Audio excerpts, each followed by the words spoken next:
Le Rav Shochat, émissaire du Rabbi dans la ville de Toronto au Canada, nous raconte que une fois, alors qu'il était chez lui, assis dans son salon, il reçoit un coup de téléphone de l'université de Montréal qui lui propose, une université donc non juive, qui lui propose de participer à un colloque qui va donc réunir plusieurs religions, dont un rabbin de la religion juive, pour nous expliquer comment, d'après le judaïsme, est vu le principe de charité, la tzedaka.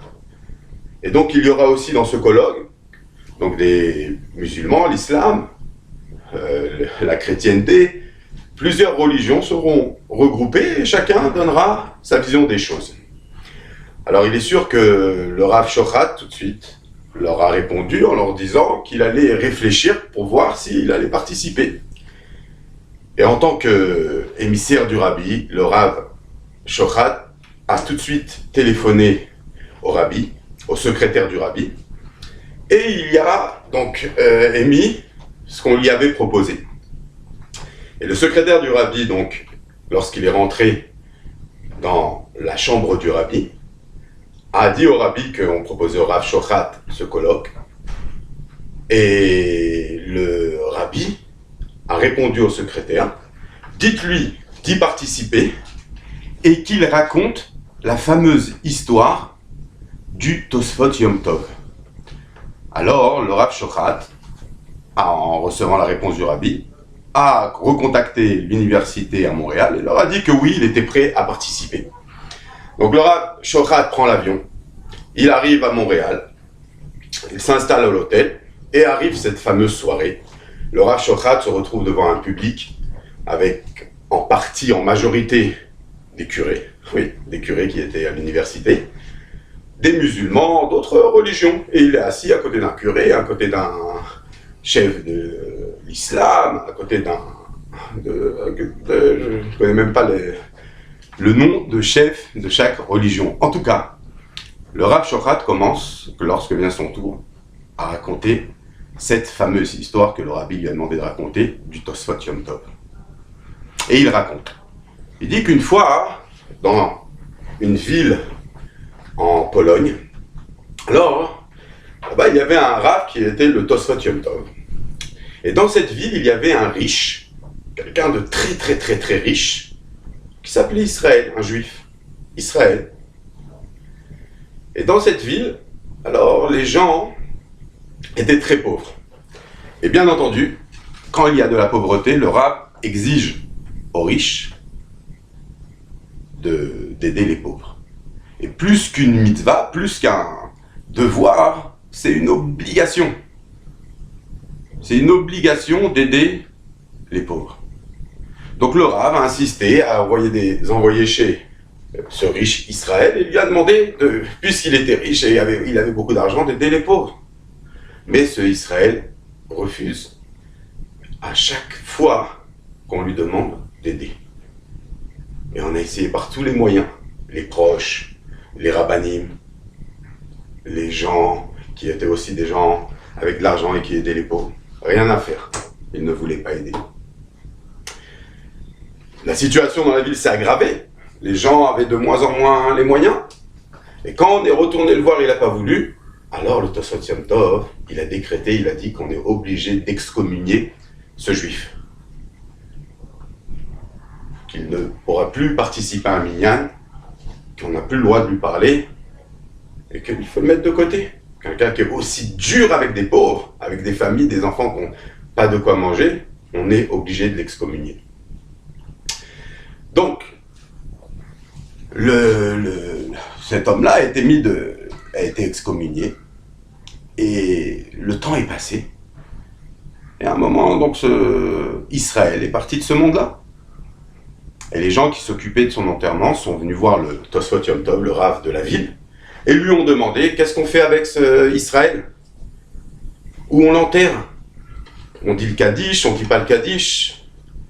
Et le Tosfot Yom Tov, il leur a dit, enterrez-le.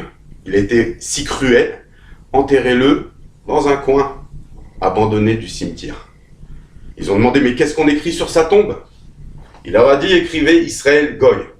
Il s'est comporté comme quelqu'un qui ne fait pas partie du peuple juif. Donc la chose a été faite. Et dans le village, le temps est passé.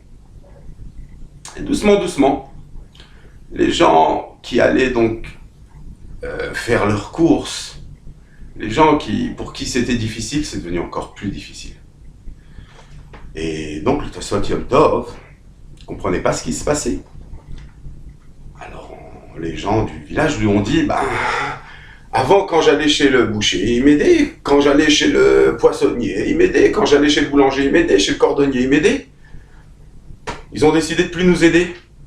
Donc le Tosfot Yom Tov, il a demandé à ses élèves d'aller réunir tous les commerçants de la ville et de venir chez lui. Ils sont venus chez le Tosfot Yom Tov, il leur a dit, comment ça se fait que vous n'aidez plus les gens qui ont du mal? Et les commerçants, ils ont dit, on peut plus, ça marche plus les affaires comme auparavant. On n'a plus les moyens comme avant. Le Tosfot Yom Tov, il a dit, mais qu'est-ce qui a changé? A priori, on n'a pas vu qu'il y a eu une crise, il n'y a pas quelque chose qui s'est passé qui entraînerait une attitude aussi dure avec ces gens-là. Ils ont dit, on ne peut pas vous dire Tosfot Yom Tov, on ne peut pas vous dire maître. Mais dites-moi, c'est la vie, la nourriture d'enfants qui est en jeu. Ils ont dit, on ne peut pas, on a fait un vœu de ne pas dire. Alors Tosfot Yom Tov, il leur a dit, dans ce cas-là, on peut annuler le vœu. Il a pris une assemblée de sages, et il leur a fait Atarat Nedarim. Et ils ont enlevé donc le vœu, et les commerçants ont dit au Tosfot Yom Tov la chose suivante. Est-ce que vous vous rappelez de Israël? Eh bien, ce Israël, chaque semaine, il nous amenait une bourse, une quantité d'argent, qui donnait à chaque commerçant, et il disait à chaque commerçant que si un pauvre vient, et que si vous voyez que pour lui c'est difficile à payer, ou même si vous voyez qu'il commence à chercher de l'argent dans la poche droite et il ne trouve pas, avant même qu'il mette la main dans la poche gauche, vous lui dites c'est bon, pour cette fois c'est pour moi, on verra pour la prochaine fois. Et il nous donnait cet argent en nous disant il faut se comporter comme ça avec les pauvres de la ville. Mais aujourd'hui qu'il est parti de ce monde, l'héritage a été pris par son fils qui est parti à un autre endroit, dans une autre ville et qui nous aide pas. On peut plus leur donner comme on donnait avant. Alors quand le Tosfot Yom Tov il a entendu ça, il a compris que toute l'aide de ces commerçants aux pauvres, c'était par le mérite de ce Israël. Donc le Tosfot Yom Tov, il a fait une grande chouva. Il est revenu donc, sur ce qu'il avait fait, et il a été sur la tombe, devant 10 personnes, la tombe de Israël, Goy, et il a demandé pardon. Et aussi, il a demandé de rajouter sur la tombe Israël Goy et Kadosh, Israël un peuple saint. Et aussi, on raconte que à la fin de sa vie, dans son testament, il a demandé d'être enterré à côté de ce Israël. Donc le Rav Shochat, il raconte cette histoire devant l'assemblée. Et il leur dit, voilà, dans le judaïsme, donc il tire l'enseignement, dans le judaïsme, aider quelqu'un, c'est le faire sans se faire remarquer, c'est le faire avec pudeur, discrétion, pas pour les honneurs.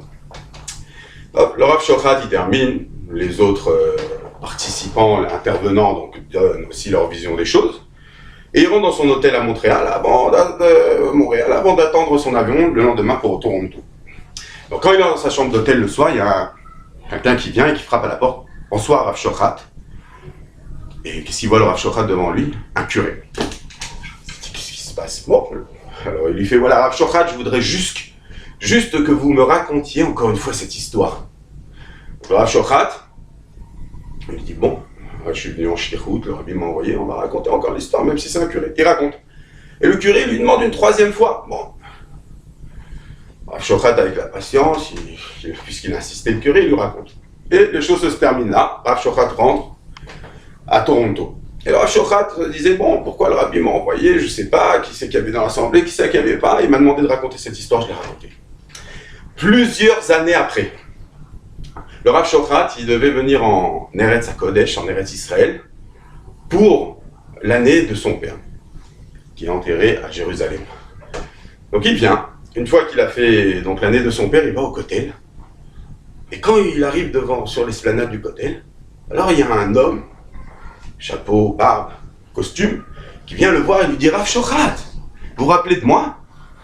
Rav Shochat lui dit, non, vous vous rappelez pas de moi? À Montréal, après le colloque, dans votre chambre d'hôtel, vous m'avez raconté l'histoire. Rav Shochat, il n'a pas dit, oh, le curé, bien sûr, mais il voit maintenant un homme religieux, juif. Il lui dit, mais oui, mais qu'est-ce qui s'est passé? Alors l'ancien curé lui raconte, lui dit, vous savez, cette histoire-là, c'est l'histoire que m'a racontée ma grand-mère avant de m'endormir, peut-être 1 ou 2 fois par mois. Et elle me donnait dans les détails, Israël, c'était ton grand-père, et... Donc l'ancien curé lui dit, Rav Shochat, Israël, c'était mon grand-père. Mais on a été assimilés, et voilà, moi je suis devenu curé, j'ai étudié aux États-Unis, on a caché mon judaïsme. Mais quand je vous ai entendu raconter cette histoire, j'ai dit, mais c'est les mêmes détails, c'est la même ville, c'est les mêmes raves, c'est ce que m'a raconté ma grand-mère, mais je suis juif. Et donc, je me suis réveillé et je suis revenu à la Torah et les mitzvot. Et le Rav Shochat de lui dire, eh bien sachez que moi quand je suis rentré, parce que le Rabbi de Lubavitch m'a demandé de raconter cette histoire, je dis, mais quel lien hein? Et pourquoi cette histoire? Et qui y avait dans la salle? Et qu'est-ce qu'elle a fait cette histoire? Eh bien sachez que j'ai fait des recherches. Eh bien moi, le Rav Shochat, je suis un descendant du Tosfot Yom Tov. On voit ici qu'un descendant du Tosfot Yom Tov, le Tosfot Yom Tov qui avait repoussé un juif par erreur. Un descendant de ce Tosfot Yom Tov a ramené un juif, pas par erreur, mais par le mérite du Rabbi. Les Traut.